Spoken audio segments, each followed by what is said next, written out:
Praise the Lord. आज मैं आपको बताने वाला हूं कि एक बहुत इंटरेस्टिंग टॉपिक है और जो बहुत ही मोस्ट अवेटिंग टॉपिक है। और ये एक हम लोग जो भी परमेश्वर के लोग हैं वो यीशु मसीह के दूसरे आगमन की बहुत ही तेजी से वेट करते हैं, बहुत मन से वेट कर रहे हैं। और सारे संत लोग इंतजार कर रहे हैं अपने मसीह का आने का, यानी कि we are living in this end time. हम लोग अंत के समय में रह रहे हैं। मतलब अंत का समय मतलब कि यीशु का पहला आगमन और यीशु के दूसरे आगमन का जो बीच का टाइम पीरियड उसको हम लोग अंत का समय बोलते हैं, एंड टाइम बोलते हैं, अंत का समय बोलते हैं। तो यहाँ पर यीशु मसीह फिर से हमको लेने आने वाला है। तो आज हम लोग जो है रैप्चर, उठा लिए जाने के बारे में बताऊंगा। और 1000 साल का जो शासन होगा, जो परमेश्वर का मिलेनियम किंगडम होगी, परमेश्वर का 1000 साल का शासन होगा और फिर इसका शैतान कैसे लड़ेगा, ये इसके बारे में बताऊंगा। और सबसे बड़ी बात है कि आज का मेन है कि हम लोग किसकी तरफ है, on which side we are, हम लोग किसकी तरफ है। आज का मेन क्वेश्चन ये है, क्योंकि to whom you are worshipping, आप किसकी उपासना कर रहे हैं, किसकी आराधना कर रहे हैं। आज का ये टॉपिक ये है, to whom you are worshipping. जो अंत का जो लड़ाई होने वाली है, वर्शिपर्स के बीच में लड़ाई होने वाली है। दुनिया दो भागों में बढ़ जाएगी। एक भाग जो सच्चे परमेश्वर को मानते हैं, जानते हैं, और एक भाग जो सच्चे परमेश्वर को नहीं मानते, नहीं जानते हैं। इन दोनों के बीच ही बैटलफील्ड होने वाली, इन दोनों के बीच ही लड़ाई होने वाली। इससे पहले जो लड़ाई होगी उसकी पृष्ठभूमि दिमाग में क्रिएट हो जाएगी और उसके बाद वो कॉस्मिक कॉन्फ्लिक्ट होगा। पूरी दुनिया इसमें भाग लेगी। पहले एक इंडिविजुअल के दिमाग से लड़ाई शुरू होगी और वो फिजिकल हो जाएगी और वो धीरे से चल करके पूरी दुनिया दो धड़ों में बढ़ जाएगी, दो हिस्सों में बढ़ जाएगी। एक तरफ प्रभु के लोग, यीशुआ के लोग, एक तरफ जो यीशुआ को नहीं मानते। इसका वर्णन हम लोग रेवलेशन प्रकाशित 16 की 16 में लिखा हुआ है, जहां कुछ इस प्रकार से लिखा हुआ है। अभी जो उन्होंने उनको उस जगह इकट्ठा किया जो इब्रानी में हर्मगेदोन कहलाता है, यानी कि जितने भी इवल जो शैतान है, जो भरमा करके और जो उस पृथ्वी के जो राजा लोगों को और अपने हेंचमैन, अपनी दुष्ट की सेनाओं को इकट्ठा किया, वो प्लेस जो है इब्रानी में हर्मगेदोन में कहलाता है। यानी कि अंत में सारी दुनिया एक जगह इकट्ठा होगी, जिसको बाइबल में पहले से बोल दिया गया। उसको हम लोग हर्मगेदोन बोलते हैं हिंदी में, और इंग्लिश में बैटल ऑफ आर्मेगेडन बोलते हैं। उसको हिब्रूज में उसको बोलते हैं हर बोलते हैं। हर मीन्स माउंटेन ऑफ टाइम्स, और मोआड मतलब अपॉइंटेड टाइम ऑफ वर्शिप, यानी कि एक ऐसी खास जगह जहां पर लोग वर्शिप जो है आराधना के लिए खड़े हैं। वर्शिप का मतलब क्या, व्हाट इज वर्शिप? आराधना का मतलब क्या है? वर्शिप का मतलब होता है, जैसे मैं थोड़ा डिफरेंस बता देना चाहता हूं कि what is the difference between praise and worship. Praise वो होती है कि thank you lord saving my soul, परमेश्वर धन्यवाद करते तूने मेरी प्राण को बचाया, धन्यवाद पिता परमेश्वर मेरे को बीमारी से बचाया, इसको बोलते हैं हम लोग स्तुति। और वर्शिप का मतलब होता है परमेश्वर की बड़ाई करना। Thank you lord what you are, परमेश्वर धन्यवाद करते जो कुछ भी है तू करता है, जो कुछ भी है तू हर स्थिति में परमेश्वर तेरा धन्यवाद कर, दैट इज वर्शिप। तो ये वर्शिप का लड़ाई है। और आज का क्वेश्चन सबसे बड़ा ये कि to whom you are worshipping, आप किसकी आराधना कर रहे हैं, किसकी वर्शिप कर रहे हैं। जो कॉस्मिक कॉन्फ्लिक्ट होगा वो 7 साल का चलेगा, जिसका नाम बाइबल बताती है 7 साल का। और उसको हम लोग बाइबल के शब्दों में उसको महाक्लेश, a great time of tribulation, महाक्लेश का भी हम लोग उसको बोलते हैं। और इसमें क्या होगा, विश्वासी लोग क्या महाक्लेश में रहेंगे या उठा लिए जाएंगे, और ये सब कैसे प्लेसमेंट होगा, कैसे ही होगी लड़ाई।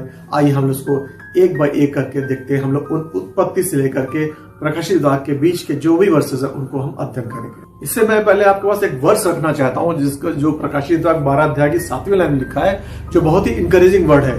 यानी कि एक ऐसा युद्ध है जो हम लोग पहले ही जीत चुके हैं। फिर स्वर्ग में लड़ाई और मिकाएल उसके स्वर्गदूत अजगर से लड़ने को निकले, और अजगर उसके दूत उससे लड़े पर प्रबल न हुए, और स्वर्ग उनमें उनके लिए फिर जगह ना रही। तब वह बड़ा अजगर अर्थात वही पुराना सांप जो इब्लीस और शैतान कहलाता है, सारे संसार को भरमाने वाला पृथ्वी पर गिरा दिया गया। नहीं, already he is defeated. Already जो है हम लोग जो वो बैटल के बारे में देख रहे हैं, हम लोग बैटल ऑफ आर्मेगेडोन के बारे में देख रहे हैं, हम लोग हर्मगेदोन के बैटल के बारे में देख रहे हैं, जो हिब्रू हर्मोइड कहलाता है।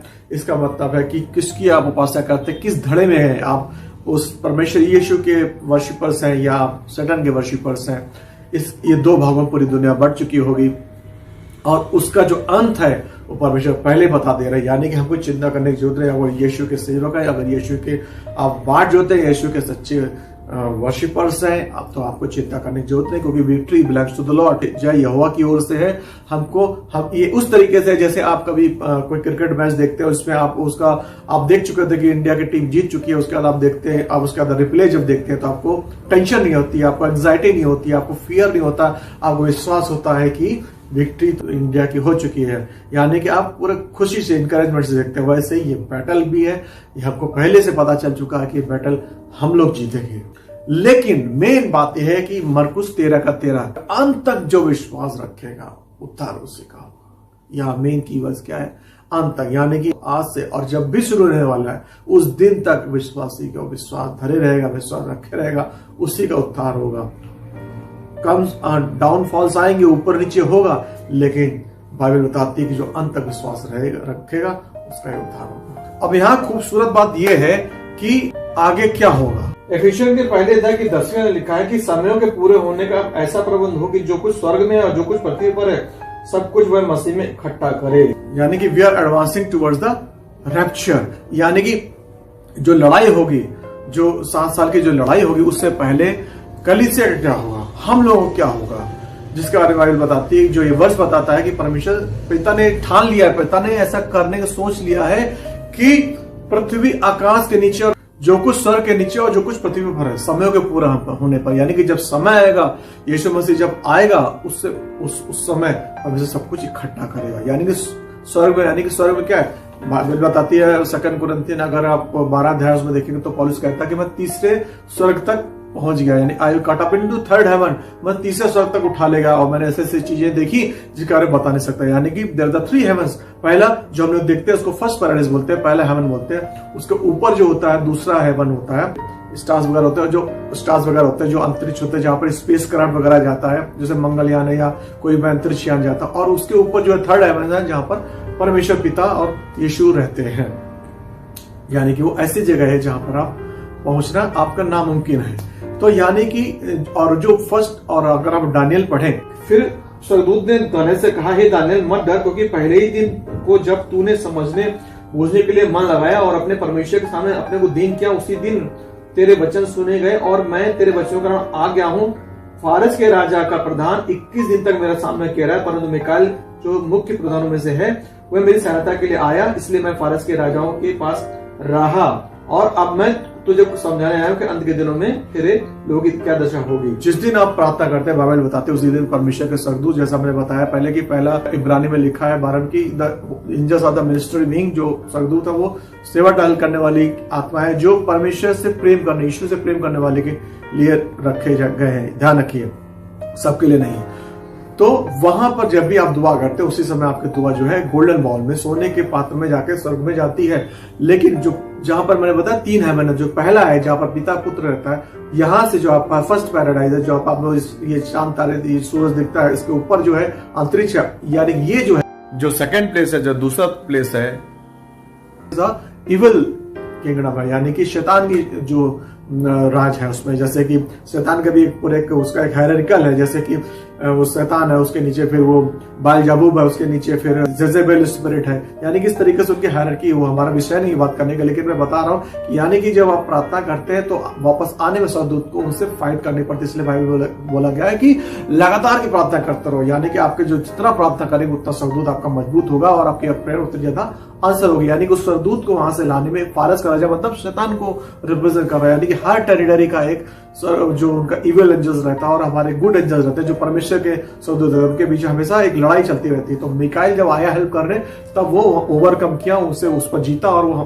प्रेयर तुम्हारी मैं लेके आया हूँ, दानियल को ऐसा बोलता है। यानी कि जो मैं ये बताना चाह रहा हूँ कि पृथ्वी पर सब कुछ इकट्ठा करेगा। जो वर्ष है पहला एफिशिएंट पहला अध्याय की 9वीं लाइन हमने जो पढ़ी, 10वीं लाइन पढ़ी कि जो कुछ पृथ्वी पर, जो कुछ स्वर्ग में सब कुछ इकट्ठा करे, यानी कि जो शैतान है और इसकी जो दुष्ट की सेना है, इन सबको भी इकट्ठा करेगा अंत का समय। यानी इससे पहले परमेश्वर अपने प्रेम करने वालों को, जो मसीह के दूसरे आगमन की बाट जो रहे हैं, उनको वो उठा लेगा ताकि एक क्लेश ना देखना पड़े। 7 साल का महाक्लेश, उसको ट्रिब्यूलेशन पीरियड बोलते हैं। और उसके बाद जो 1000 शासक के बाद जो लड़ाई होगी, उससे पहले परमेश्वर अपने लोग को इकट्ठा करना चाहता है। तो ये कैसे होगा, इसके लिए हम लोग वर्ष पढ़ेंगे ये कैसे होगा। यीशु के द्वितीय आगमन जो है, second advent of Christ, 2 stage में यहाँ पर कई लोग स्कॉलर्स बताते हैं।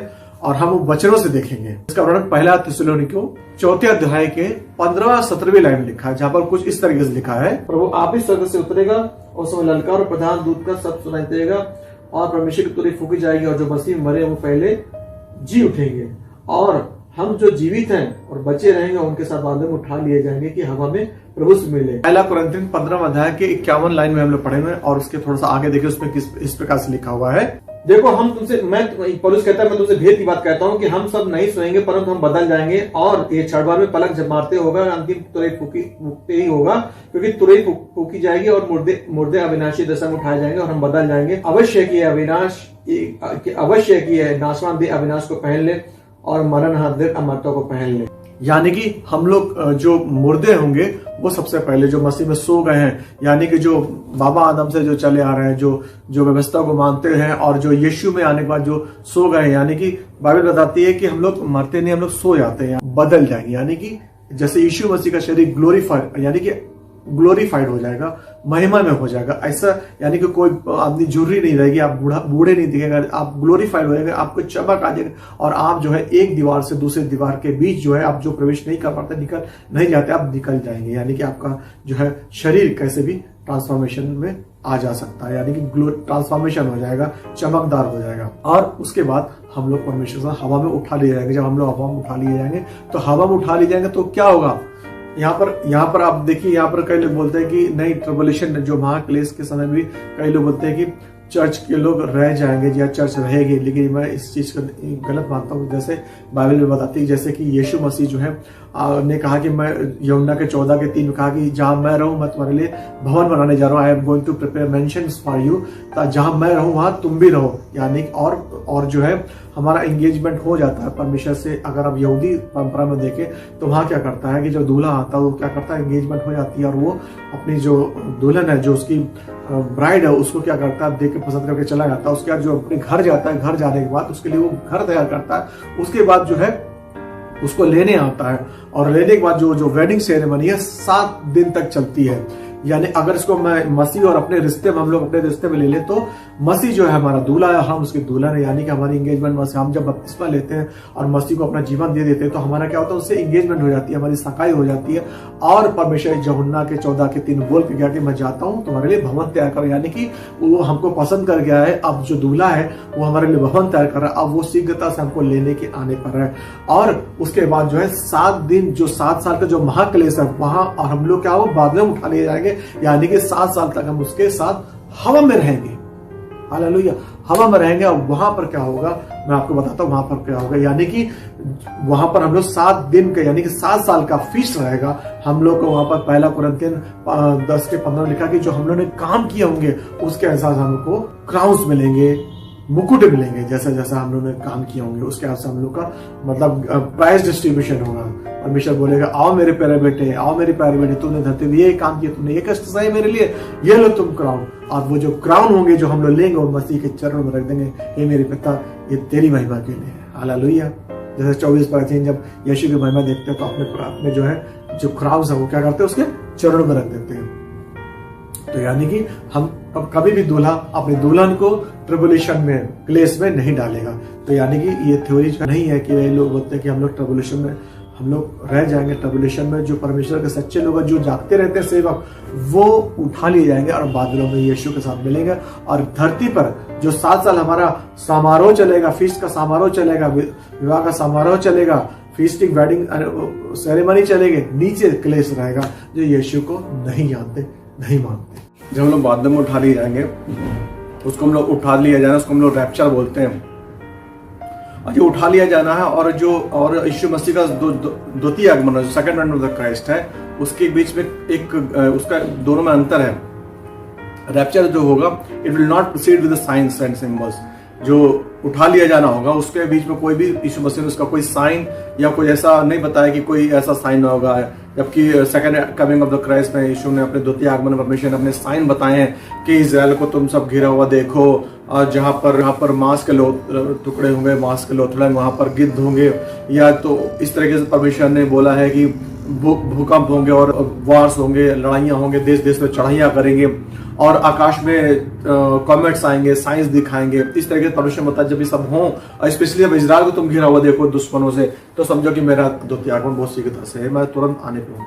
लेकिन जो परमेश्वर रैप्चर के लिए बोला है, जिसका बिल्कुल अचानक होगा, जैसे बोलते हैं पलक झपकते ही, मतलब बिल्कुल अभी है अभी नहीं है, इतनी तेजी से होगा, उसके दोनों में अंतर। मतलब कि जो उठा लिया जाना है, जो रैप्चर इसलिए हो जाएगा, रैप्चर इसलिए हो जाएगा, उठा लिया इसलिए हो जाएगा क्योंकि परमेश्वर अपने संतों को उठा ले जाना चाहता है। और जब जो जैतून के पर्वत पर पैर रखेगा 7 साल के बाद, जब यानी सेकंड एडवेंट ऑफ क्राइस्ट होगा, तब उन्हीं संतों को जो उठा लिए गए और अपने स्वर्गदूतों पवित्र स्वर्गदूतों के साथ वापस आएगा।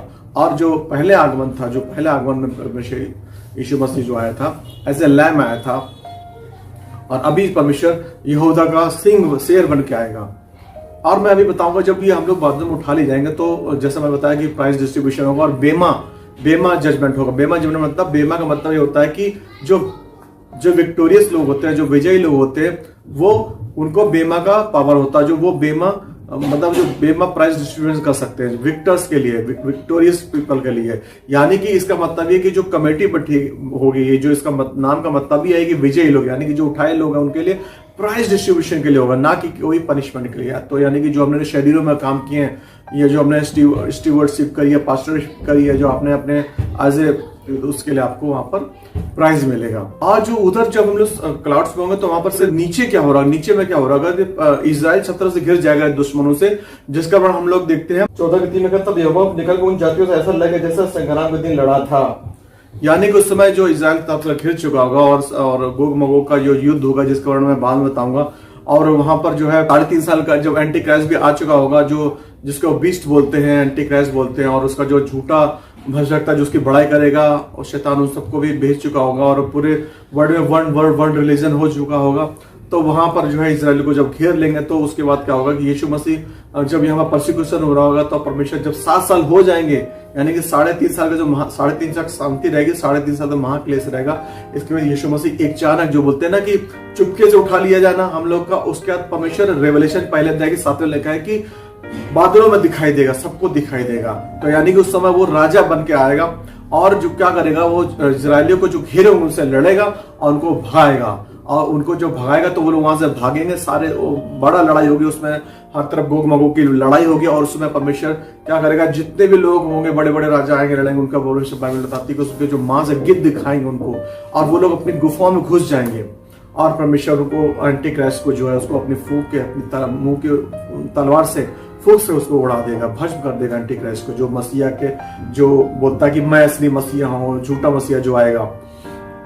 और उसके बाद जो है जब इजरायली जब देखेंगे कि मसीह का इस रूप को, तो क्या होगा, परमेश्वर का एक अनफिनिश्ड वर्क था जो 7 साल का जो क्लेश डालने के लिए, ताकि जो इजरायली है, जो उन्होंने जो प्रोफेसी करी गई, भविष्यवाणी करी गई थी, वो इजरायली जो है मेमने के रूप में यीशु मसीह को ग्रहण नहीं कर पा रहे थे, उनका दिल नहीं मानना था, जबकि वो चाह रहे थे कि यीशु मसीह आएगा, दाऊद तरह लड़ेगा, हमको रोमन एम्परर से छुड़ाएगा। लेकिन इस समय जब यीशु मसीह एज ए किंग आएगा, एज ए जज करने आएगा, as a lion of Judah आएगा, यहूदा के गोत्र का सिंह की तरह आएगा, तो वो लोग यीशु मसीह को स्वीकार करेंगे एज ए मसीहा, अपना मन फिराएंगे, और जो अपना पहलौठा, जो पहला प्रेम है यहोवा का, वो उसमें बहुत सारे विश्वास लाएंगे। यानी कि जो unfinished business of the Lord था वो पूरा होगा, जो वो काम परमेश्वर का अधूरा था, जो अपना इजराइल उसने चुना वो गोत्र था, पहलौठा था, वो मन फिराएंगे, और यीशु मसीह के जो को देख करके वो, मतलब वो अभी भी उसको एज ए लैम वो स्वीकार नहीं कर पा रहे, जबकि यीशु मसीह एज ए लैम आया था हमारे पापों के लिए, अब आएगा वो पापियों को दंड देने के लिए। तब यहूदा के लोग जो है, इजरायली लोग जो है, सारे इजरायली लोग अपना मन फिराएंगे। और जो यहेजकेल के 20 के 38 में लिखा हुआ मैं पढ़ता हूँ, मैं तुम में से सब विद्रोही को निकाल कर जो मेरा अपराध करते हैं मैं तुम्हें शुद्ध करूंगा, और जिस देश में टिकते हैं उससे मैं उन्हें निकाल दूंगा, पर इजराइल के देश में घुसने न दूंगा, तब तुम जान लोगे कि मैं यहोवा हूँ। यानी कि जो लोग घुस आए थे इजराइल में, उनको परमेश्वर यहोवा निकाल देगा। रेवलेशन 19 अध्याय की 15 में लिखा है कि जाति को मारने के लिए उसके मुंह से, यीशु के मुंह से चौकी तलवार निकलते हुए लोहे का राजदंड लिए हुए हैं, उन पर राज करेगा, और शक्तिमान परमेश्वर के भयानक प्रकोप की जिल्लाहट की मदिरा के कुंड में दाख रौंदेगा, और उसके वस्त्र और जांग पर इनाम लिखा राजा व राजा प्रभु को। यानी कि यीशु मसीह अपने मुंह के फूंक से, यानी कि अपने तेज से उस एंटी क्राइस्ट को भस्म कर देगा, और लोग जो है गुफाओं में जो घुस जाएंगे, छुप जाएंगे। और उसके बाद जब ये उसके बाद परमेश्वर क्या करेगा, शैतान को जो सबको भरमाता है 1000 साल के लिए, उसको बॉटमलेस पिट में बंद कर देगा और परमेश्वर 1000 साल तक राज करेगा और जो उसके संतों के साथ राज करेगा। जैसा आप लोग कई देखते हैं कि परमेश्वर कहता है कि आओ मेरे विश्वास योग्य दास, जो तुमने 5 तोड़े कमा, तुम 5 राज्यों के मालिक हो जाओ। वो वाकई में लिटरली सच होने वाला है, क्योंकि और हम लोग क्या कुछ होंगे, जैसा पहले उन्होंने 30:2 में लिखा है कि जब सब सिद्ध आएगा तो अधूरा मिट जाएगा, यानी कि हम लोग ग्लोरीफाइड बॉडी होगी, उसमें कोई सड़ाहट नहीं होगी, उसमें ना मांस होगा ना लहू होगा। और ट्रांसफिगरेशन के माउंट ऑफ ट्रांसफिगरेशन में जो परमेश्वर की स्वर्ग जो रूपांतरण के पहाड़ में जो यीशु मसीह से चमकदार हो गया था, वैसे ही हम सब चमकदार होंगे और 1000 साल तक यीशु मसीह के साथ हम लोग राज करेंगे। रेवलेशन पहला अध्याय की 7वीं लाइन में क्या लिखा हुआ पढ़ेंगे। देखो बादलों के साथ आने वाला है और हर एक आंख उसे देखेगी, वरन जिन्होंने उसे भेदा है वो भी देखेंगे, पृथ्वी के सारे कुल उसके लिए छाती पीटेंगे। जकरिया 14:4 में लिखा है, उस दिन यीशु जैतून के पर्वत पांव रखेगा जो पूर्व की ओर यरूशलेम के सामने है। यानी कि यीशु मसीह जैतून के पर्वत पांव रखेंगे, यानी कि उनको प्रकाशन होगा, वो सबको दिखेंगे और उनको पब्लिकली देखेंगे, दुनिया उनको देखेगी जिन्होंने उसको भेजा। यानी कि यीशु को जो उन्होंने भेजा, जो अभी जो नरक जो इसका लूका में 16 में है कि जो भी है वहां पर लोग अभी वहां पर जैसे नरक में लोग प्रेयर भी करते हैं और परमेश्वर यीशु से दुहाई भी देते हैं कि परमेश्वर मुझे बचा ले, जबकि यीशु मसीह कहते हैं जब इंस्टेंट एक मरने के बाद कोई प्रार्थना आंसर नहीं होती है। जब वहां देखते हैं कि वहां पर जो अधर्मी जो था, जो धनी व्यक्ति था, वो भी बाइबल उसमें वो बोलता है कि मेरे मुंह जल रहा है, मुझे मुंह में पानी डाल दे, यानी कि उसको पीड़ा वो पूरी अनुभव होता है। यानी कि जैसा परमेश्वर जहाँ पर हम लोग यहाँ अनुभव करते हैं वैसा नरक में अनुभव होता है। वहां पर प्रेयर लोग करते हैं और वहां पर रिपेंट भी करते हैं, लेकिन वहां कोई फायदा नहीं है। एक बार जजमेंट हो गया, एक बार मर गया, उसका कुछ नहीं, तारण तभी तक होता है जब तक आपकी सांस चल रही है। और वो लोग जिन्होंने भेजा वो भी देखेंगे उसको, यानी और क्योंकि वो लोग हेल में है, और जो परमेश्वर के लोग हैं जो पैराडाइज में है, जो स्वर्ग में है, वो भी इसको देखेंगे, यानी कि सब देखेंगे। यानी कि जैसा एफिशिएंस 1:10 में लिखा है कि परमेश्वर स्वर्ग की सब चीजें और धरती की सब चीजें इकट्ठा करेगा, यानी सब देखेंगे। और परमेश्वर जैतून के पेड़ पर लैंड करेगा।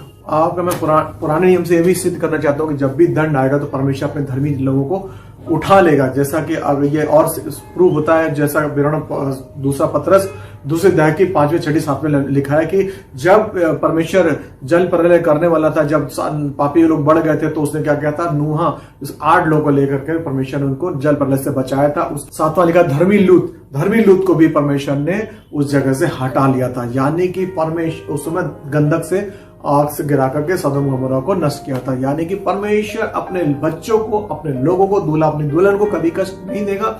ये महाक्लेश आने से पहले उनको उठा लेगा। अब बात आती है जब कौन बचेंगे, कौन इस महाक्लेश में जाएंगे। जिस दिन से परमेश्वर ने जब उत्पत्ति के पहले 26 में लिखा कि परमेश्वर ने हमको अपनी सर्व समानता बनाया, और ये जो लूसीफर था, जो इब्लीस था, जो भरमाने वाला था, जो पुराना अजगर था, जिसका वर्णन लिखा है 14 के 12 से 14 में, एचकेल 28 में, कि वो हमेशा जो है जब वो स्वर्ग में जो है आराधना करता था, वर्शिप करता था, उसको घमंड आया। परमेश्वर, आपको सबको मालूम है कि परमेश्वर उसको गिरा दिया धरती पर, और धरती इसलिए उबड़ खाबड़ हो गई। जो जेनेसिस के पहले अध्याय और दूसरे अध्याय हम देखते हैं, उत्पत्ति के पहले अध्याय दूसरे अध्याय हम देखते हैं कि पृथ्वी बेडौल हो गए। और परमेश्वर ने क्या किया, धरती का फिर से बोल के, यानी कि बोल करके कहा लेट देयर बी लाइट, जा प्रकाश हो जा। और इसकी वजह से उन्होंने धरती को समतल किया, धरती को बनाया, और इसका सबसे खूबसूरत रचना इंसान बनाई। और वहीं से जो है लड़ाई शुरू हो गई। वहां से हेडशिप की लड़ाई है, वहीं से अथॉरिटी की लड़ाई है, वहीं से वर्शिप की लड़ाई है, वहीं से आराधना की लड़ाई की।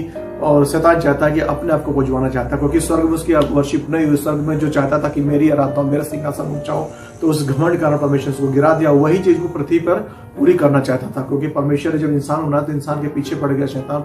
और उसने क्या किया, उसको बरगला के, उसको बहका करके, डिसेप्शन करके, उससे परमेश्वर के वचन की, और वचन की जो हेडशिप है, जो उसकी अथॉरिटी है, उसको चैलेंज किया। और शुरू से, जब से इस सृष्टि का निर्माण हुआ तब से आज तक, और बैटलफील्ड जो रेवलेशन जो प्रकाशित वाक्य में होगा, वहां से वहां के बीच में वो पीछे पड़ा है कि क्या परमेश्वर ने ऐसा कहा है, क्या परमेश्वर ने ऐसा कहा है। जब भी कोई कमांड परमेश्वर देता है तो इब्लीस जो शैतान जो भरमाने वाला हमेशा बोलता है क्या परमेश्वर ने ऐसा कहा है।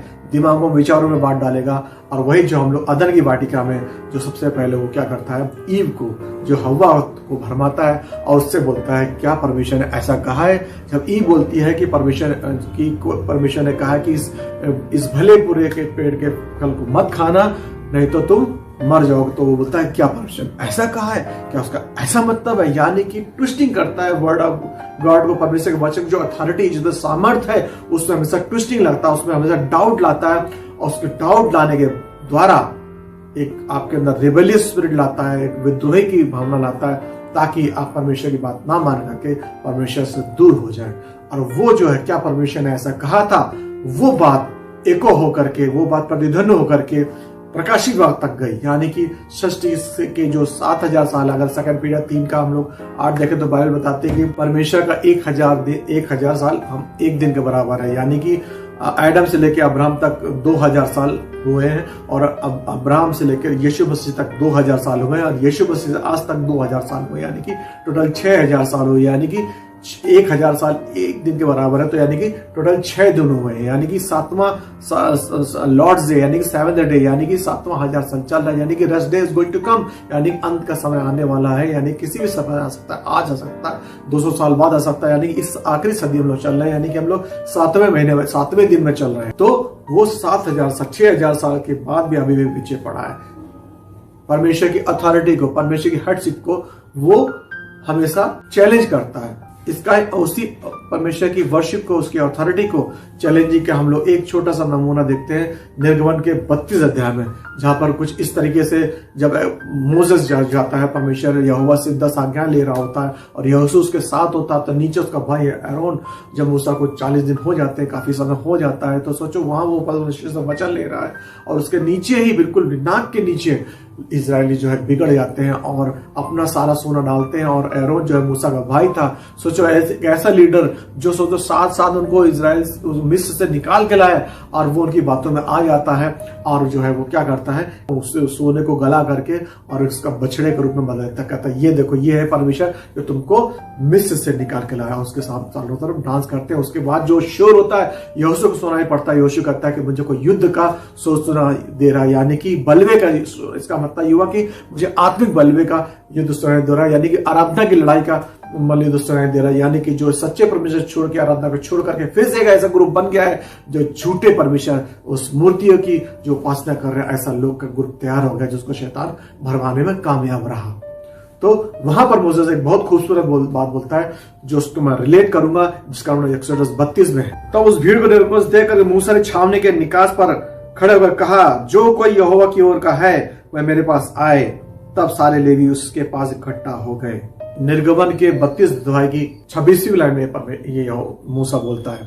उसी समय सोचो जो 12 गोत्र उसमें कोई भी नहीं आया, सिर्फ लेवी आए, और लेवियों ने डिसाइड किया, लेवी लोगों ने निर्णय लिया और उस पर अमल किया और उन भीड़ से अलग हो गए। यानी कि झूठे वर्शिपर से, झूठे आराधकों से इकट्ठा होकर के मूसा की तरफ आने का मतलब यहोवा की तरफ इकट्ठा हो गए। मूसा जो क्या है पुराने नियम में यीशुआ को रिप्रेजेंट करता है, यीशु को रिप्रेजेंट कर रहा है, उसकी ओर आ गए। यानी कि वही सिंबॉलिकली, यानी कि बाइबल में हर चीज रिप्लेड होगी, यानी कि जो एक बार हो चुकी है वो फिर से होगी। एक बार फिर से वो घटना हो चुकी है जो अदन की वाटिका में हुई, जहां पर आदम ये फेल हो गए और परमेश्वर ने वहां पर यीशु मसीह को भेजना मुकर्रर कर दिया था, तय कर दिया था उनको छोड़ाने के लिए आएगा। और उसके आगे बाद कुछ सालों बाद, कई सालों बाद जो है मूसा भी उसी स्थिति में खड़ा है, उसी निर्णायक मोड़ में खड़ा है और पूछ रहा है कि कौन यहोवा के साथ है, कौन यहोवा की उपासना करेगा। उसी समय जो है लेवी अलग हो जाते हैं। आप सब लोग जानते हैं कि लेवी का एक विशेष रोल यहोवा देता है, उनको याजक नियुक्त कर देता है। और आजकल तो हम लोग देखते हैं, पहले आज के नए नियम में पहला पत्र 2 के 9 लिखा कि हम सभी याजक हो गए हैं और हम लोग चुने हुए लोग, अलग किए गए लोग हैं, दुनिया से अलग किए हुए लोग हैं। तो यानी कि वहां भी निर्णय लेने की बात थी। वहां पर भी जो लोग निर्णय लेते उसमें 3000 इस्राएली मारे गए। वहां पर एक छोटा सा बैटल हुआ, एक छोटा सा युद्ध हुआ। वही बात जो अदन की वाटिका में शुरू हुई, जो प्रतिध्वनि करते हुए, एको करते हुए निर्गमन में आई, वो आगे जाकर के वो बैटलफील्ड रेवलेशन में भी आया। और क्या कुछ होने वाला है, क्या कुछ होगा, ये मैं अगले सीरीज में बताऊंगा। पर वो आपको आशीष देंगे। Praise the Lord. हमें उम्मीद है कि आपको हमारे वीडियोस पसंद आ रहे होंगे और आप बहुत कुछ सीख रहे होंगे, उनसे मसीह में बढ़ने में बाइबल के वचनों को समझने में आपको मदद मिल रही होगी। तो फिर देर किस बात की, जल्दी से हमारे YouTube channel life in Christ को सब्सक्राइब कीजिए और साथ ही साथ बेल आइकन भी दबा दीजिए ताकि हमारे लेटेस्ट वीडियोस के अपडेट्स आपको मिलते रहें और आप हमारा कोई भी वीडियो मिस ना करें।